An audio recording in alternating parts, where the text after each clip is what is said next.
সারা বিশ্ব প্রধানমন্ত্রী শেখ হাসিনার প্রশংসা করলেও বিএনপি সহ কিছু দল তা করতে পারছে না উল্লেখ করে পররাষ্ট্রমন্ত্রী হাসান মাহমুদ বলেছেন, এই জন্য দেশ এগিয়ে যেতে পারছে না।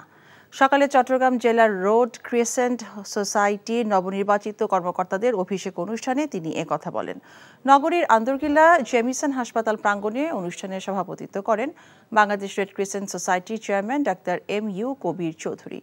পররাষ্ট্রমন্ত্রী বলেন, বিরোধী দল বলছে সরকারের ভিত নেই, তারপরও আওয়ামী লীগ 4 মেয়াদে ক্ষমতায় আছে। যারা এসব বলে তারা রাজনীতিতে পরিত্যক্ত বলে মন্তব্য করেন পররাষ্ট্রমন্ত্রী।